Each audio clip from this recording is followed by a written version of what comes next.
ನಮಗೀಗ wild card entry ಆಗಿ ಬಂದಿರುವಂಥ ರಜತ್ ಅವರು ಅವ್ರ ಆಟ ನೋಡಿದಾಗ ಹೇಗೆ ಅನಿಸುತ್ತೆ? ಯಾಕಂದರೆ ಎಷ್ಟೋ ಜನಕ್ಕೆ ಅವ್ರ ಮಾತಿನ ಬಗ್ಗೆ ತುಂಬ ಬೇಸರ ಇದೆ ಅವ್ರು ಬಳಸುವಂಥ ಪದದ ಮೇಲೆ. ಯಾಕಂದರೆ ಒಂದು ಸತಿ ಅದು ಲಿಮಿಟ್ ಕೂಡ ಮೀರಿರುತ್ತೆ ಕೆಲವೊಂದು ಪದಗಳು ಬಳಸಿದಾಗ. ಸೊ ಆ ಮಾತು ಅವ್ರಿಗೆ ಈ ಫಿನಾಲೆಯಲ್ಲಿ ಏನು ಆಟ ಆಡ್ತಿದ್ದಾರೆ, ಎಲ್ಲೋ ಒಂದು ಕಡೆ ಅದು ಅವರಿಗೆ ಪ್ಲಸ್ ಆಯಿತಾ ಮೈನಸ್ ಆಯಿತಾ, ಏನು ಅನಿಸುತ್ತೆ ನಿಮ್ಗೆ ಅವ್ರ ಟೋಟಲ್ ಅವ್ರ ಆಟ ನೋಡಿದಾಗ? ಎಸ್, ಅವ್ರ ಮಾತು ಸಮ್ಟೈಮ್ಸ್ ನನಗೂ ಇಷ್ಟ ಆಗದೆ ಇರೋದು. ಇನಿಷಿಯಲಿ ನಾನು ಅದನ್ನು ಹೇಳಿದ್ದೆ, ಅವ್ರ ಮಾತು ಅವ್ರಿಗೆ ಎಷ್ಟು ಪ್ಲಸ್ಸು ಅಷ್ಟೇ ಮೈನಸ್ಸು ಆಗ್ತಿತ್ತು. ಅದು ಭಾಳಷ್ಟು ಚಟುವಟಿಕೆನಲ್ಲೂ ಹೇಳಿದ್ದೀನಿ. ತುಂಬ ಚೆಂದ ಮಾತಾಡ್ತಾರೆ, ತುಂಬ ಒಳ್ಳೆ ಸೆನ್ಸ್ ಆಫ್ ಹ್ಯೂಮರ್ ಇದೆ ಅವ್ರಿಗೆ. ಆದರೆ ಕೋಪ ಅಂತ ಬಂದಾಗ ಅದೇ ಮಾತು ಮಿತಿ ಮೀರಿಬಿಡುತ್ತೆ, ಬೇರೆ ಎಲ್ಲೆಲ್ಲೋ ಹೋಗುತ್ತೆ. ಆ್ಯಂಡ್ ಮನಸ್ಸಿಗೆ ಬೇಜಾರಾಗೋ ಥರ ಪದಗಳು ಬರುತ್ತೆ. ಮತ್ತು ಕೆಲವ್ರನ್ನ ಕೆಳಗೆ ಹಾಕಿ ಮಾತಾಡೋ ಥರ ಆಗುತ್ತೆ. ಅದು ಕೋಪ ಬಂದಾಗ ಮಾತ್ರ. ಅದರ್ವೈಸ್ ವ್ಯಕ್ತಿ ತುಂಬ ಒಳ್ಳೆಯವರೇ, ಇಲ್ಲ ಅಂತಿಲ್ಲ. ಅಷ್ಟೇ ನಗಿಸಿದ್ದು ಇದೆ ಮನೆಯಲ್ಲಿ ಅವರು. ಅವ್ರ ಮಾತನ್ನು ನಾನೇ ತುಂಬ ಚೆನ್ನಾಗಿ ಮಾತಾಡ್ತಾರೆ ಅಂತ ಹೇಳಿದ್ದಿದೆ. ಅದೇನು ಪ್ಲಸ್ ಇತ್ತು, ಅದೊಂದು ಎನರ್ಜಿ ಅಂತೂ ಕ್ರಿಯೇಟ್ ಮಾಡಿತ್ತು ಅವರು ಬಂದಾಗ. ವೈಲ್ಡ್ ಕಾರ್ಡ್ ಎಂಟ್ರಿ ಆಗಿ ಮನೆಗೆ ಬಂದಾಗ ಅದೊಂದು ಬೇರೆ ಎನರ್ಜಿ ಕ್ರಿಯೇಟ್ ಮಾಡಿತ್ತು. ಮಧ್ಯೆ ಮಧ್ಯೆ ತಪ್ಪುಗಳು ಆಗಿದೆ. ಟಾಪ್ 5 ಟಾಪ್ 6ಗೆ ಹೋಗಿದ್ದಾರೆ again because of is game. ಅದೊಂದು ಎನರ್ಜಿ ಕ್ರಿಯೇಟ್ ಮಾಡಿದ್ದಕ್ಕೆ, ಇಲ್ಲ ಅಂತಲ್ಲ.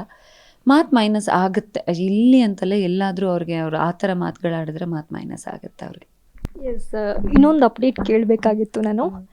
ಬಿಗ್ ಬಾಸ್ ಆಯಿತು, ಮುಂದೇನು ಅಂತ. ಯಾಕಂದರೆ ಸತ್ಯ ಅಂತ ಒಂದು ಸೀರಿಯಲ್ ಬ್ಲಾಕ್ ಬಸ್ಟರ್ ಹಿಟ್ ಕೊಟ್ಟಿದ್ರಿ, ಅದೇ ಲುಕ್ಕಲ್ಲಿ ನೀವು ಬಿಗ್ ಬಾಸ್ ಮನೆಗೆ ಹೋದ್ರಿ. ಸೊ ಅಲ್ಲಿಂದ ಈಗ ಈ ಜರ್ನಿ ಮುಗಿದು ಹೊಸ ಜರ್ನಿ ಶುರು ಆಗ್ತಾ ಇದೆ. ಸಿನಿಮಾನ, ಸೀರಿಯಲ್ಲ, ಶೋನ ಯಾವ ರೂಪದಲ್ಲಿ ನೋಡ್ಬೋದು? ಏನು ಪ್ಲ್ಯಾನಿಂಗ್ಸ್ ಏನು? ಸದ್ಯಕ್ಕೆ ಏನು ತಲೆಯಲ್ಲಿಲ್ಲ. ಐ ಆಮ್ ಶ್ಯೂರ್ ಈ ಪ್ಲ್ಯಾಟ್ಫಾರ್ಮ್ ನನಗೆ ಬಹಳಷ್ಟು ತಂದು ಕೊಡುತ್ತೆ. ಅದನ್ನೆಲ್ಲವೂ ಕಣ್ಣಿಗೆ ಹೊತ್ಕೊಂಡು ಮಾಡಬೇಕು ಅನ್ನುವಂಥ ಆಸೆ ಇದೆ ಅಷ್ಟೇ.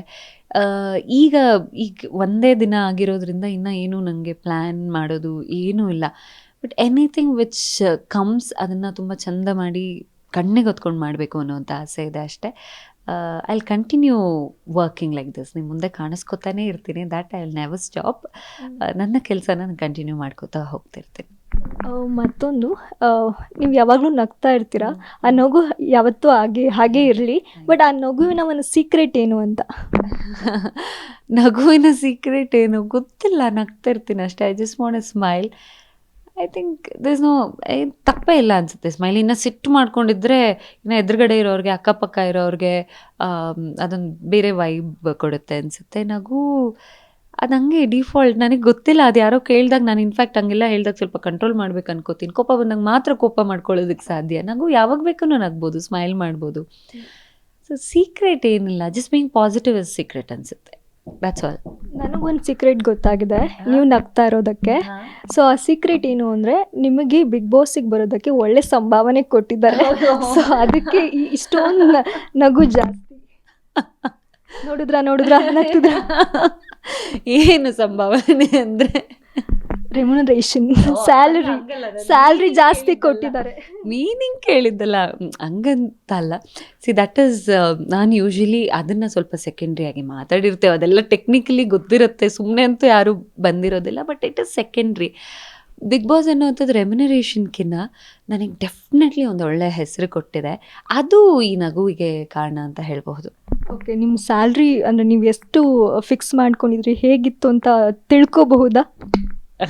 ಸಂಭಾವನೆ ಇದಕ್ಕೆ ಹೇಳಿ ಹಿಂದೆ ಯಾರಾದರೂ ಆನ್ಸರ್ ಮಾಡಿದಾರಾ? ಅದು ನೀವು ಈಗ ಹೊರಗಡೆ ಹೋದ್ಮೇಲೆ ನೋಡ್ತೀರಾ. ಹೊರಗಡೆ ಬಂದಾಗಿದೆ, ಮೀನ್ಸ್ ಇಂಟರ್ವ್ಯೂ ಮುಗಿದ ಮೇಲೆ ಯಾರು ಕೊಟ್ಟಿರೋದಿಲ್ಲ.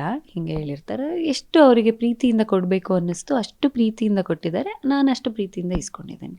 ಎಷ್ಟು ನಗುವಿನಿಂದನೇ ಎಷ್ಟು ಕ್ಲೀನ ಕವರ್ ಅಪ್ ಮಾಡ್ತಿದ್ದಾರೆ ಅಂದರೆ ಇನ್ನೆಂತ ಮಾಡೋದು.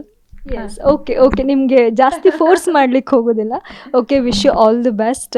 ನಮ್ಮನ್ನು ಹೀಗೆ ಎಂಟರ್ಟೈನ್ ಮಾಡ್ತಾ ಇರಿ. ಒಂದು ವ್ಯಕ್ತಿಯಾಗಿ, ಒಂದು ವ್ಯಕ್ತಿತ್ವದ ಮೂಲಕ ನಮಗೆಲ್ಲರಿಗೂ ನೀವು ಇಷ್ಟಪಟ್ಟಿದ್ದೀರಾ. ಕ್ಯಾಮ್ರಾ ಪರ್ಸನ್ ಅಕ್ಷಯ್ ಶೆಟ್ಟಿ ಜೊತೆ ಶ್ರುತಿ ರಿಪ್ಪನ್ಪೇಟೆ, ಪಬ್ಲಿಕ್ ಟಿವಿ, ಬೆಂಗಳೂರು.